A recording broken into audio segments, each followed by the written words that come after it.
I'm Satya, Assistant Professor, Department of Computer Science from KCS Kasinadar College of Arts and Science.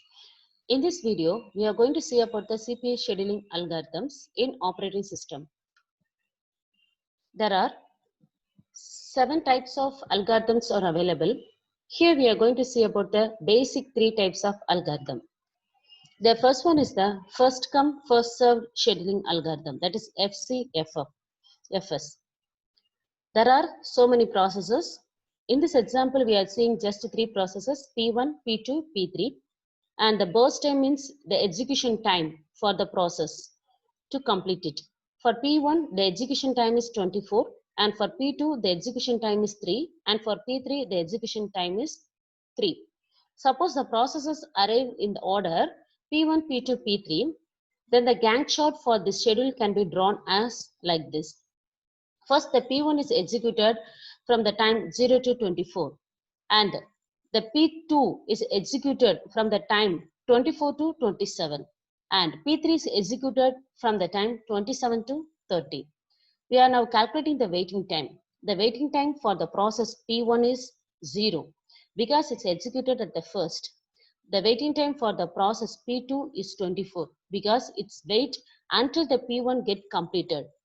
The waiting time for the process P3 is 27 because it's wait until the process P1 and P2 is completed. The process P1, P2 completed in the time 27. The average waiting time is, we are adding the waiting time of process P1, P2, P3 and divided by 3. We get the average waiting time is 17. The waiting time should be minimum if it is a good scheduling algorithm. Now, the same FCFS scheduling algorithm can be considered in the different order of the process arrival. Suppose the process arrive in the order P2, P3, P1. P1 is a very long process and is executed first in the previous slide. Here, the process arrive in the order P2, P3 and P1. The Gantt chart for this can be drawn as first P2 is executed from the time 0 to 3. Next, P3 is executed after the completion of the process P2. So it executed in the time 3 to 6. Next, P1 is executed from the time 6 to 30. Now, the waiting time for the process P1 is 6 because it's waited until the process P2 and P3 get completed. P2 waiting time is 0 because it's the first process it's executed. P3 waiting time is 3 because it's wait until the process P2 is completed. The process time for P2 is 3. Now the average waiting time for this is 6 plus 0 plus 3 plus divided by 3. Here the average waiting time is 3. In previous case, the average waiting time is 17 because whenever a very long process is executed, the small process has to wait in the ready queue. At that time, the waiting times it get increases. Here, it's much better than the previous case. Convoy effect, that is short process begin the long process.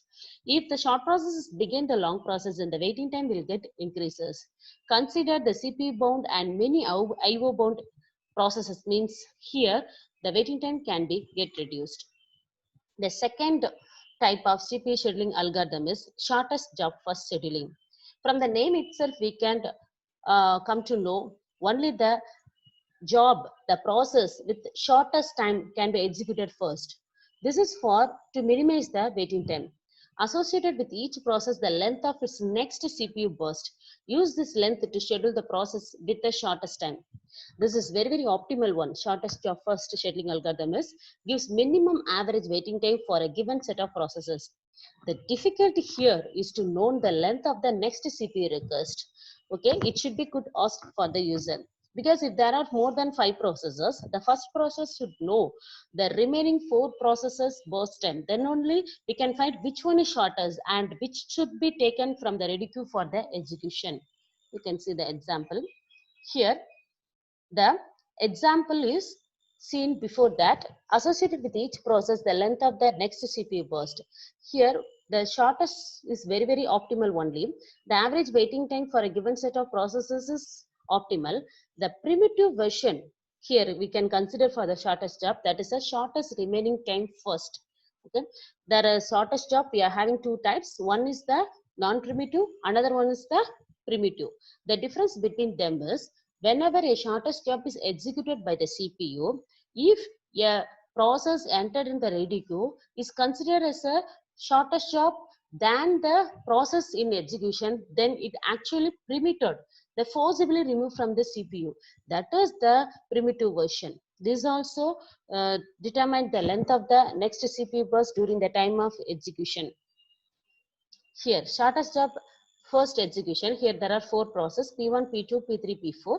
The burst time is given at first itself. That is for P1 6, for P2 8, for P3 7, for P4 3. Among the four processes, the shortest job is P4. That is with the burst time 3. So it should be executed first. That is 0 to 3. The Gantt chart is given below. Next, after the P4, the next shortest job is P1. So it is executed next after the P4. Likewise, following that, the P3 is executed, following that P2 is executed. The Gantt chart is drawn, that is 0 to 3, P4 is executed, and the P1 execution time is 6. That is added with the completion of P4 and 9 is put. And P3 execution time is 7. That is added with the completion of the P1 time. 9 plus 7, 16 is put. Next, P2 execution time is 8. The 8 is added with the 16 and 24 is put. Now we can find the average waiting time. The average waiting time for P1 is 3. Waiting time for P2 is 16. Waiting time for P3 is 9. Waiting time for P4 is 0. We can see the waiting time before the starting of the process. Likewise, we can find the waiting time for each and every process. Here, the average waiting time is adding the waiting time of each processes and divided by 4. So, the average waiting time is 7. Here, the shortest remaining time first. Here, we are going to execute the primitive option. Primitive option means the CPU forcibly removed from the process whenever a shortest job than the execution process is arrived in the ready queue. Now we can consider in the four processes P1, P2, P3, P4.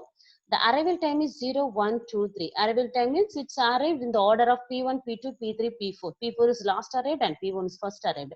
The burst time given is 8495. So P1 is arrived first. So it's not executing that. So whenever it executing the P1 process in the quantum time 1, then it will see that the second process is arrived with the time 4. So it forcibly remove the preemption option is done here, forcibly removing the CPU from the process P1. It's allotted for the P4. So the remaining 7 burst time is not executed for the P1 and it's executed after the P2 or P4 depending upon the shortest job. Okay, so first P1 is executed burst time 1. At that time, the P2 is arrived. So P2 is executed and then is checked for the remaining process. That is P1 is 7 time and P3 is with 9 time and P4 is 5 time. So among this, the P4 is the smallest one. So P4 is executed first. Then P1 is with 7. So P1 is executed. Next, P4 is with P3 is with 9, so P3 is executed. Likewise, in the primitive shortest job Gantt chart is drawn, okay, based upon the arrival time and based upon the burst time, the shortest job is selected and is executed by the CPU. The average waiting time is calculated based upon the calculation here. That is for P1. What is the P1 average waiting time is? The P1 is waited for 10 and in previous case is waited for 1. So 10 minus 1. And for P2, the average waiting time is 1. And previous also 1. So we are minus 1 minus 1. And for P3, the waiting time is 17. And we are subtracting the arrival time of the each and every process because the arrival time means it's not included in the response time. So we are subtracting the arrival time for each and every process waiting time. That is for first process 1, 2, 1, 1, 2, 3. For the first process, we are not taking 0 because it's already executed the one burst time. So we are taking as 1. So finally, we get the value 6.5 in the shortest remaining time first. Thank you.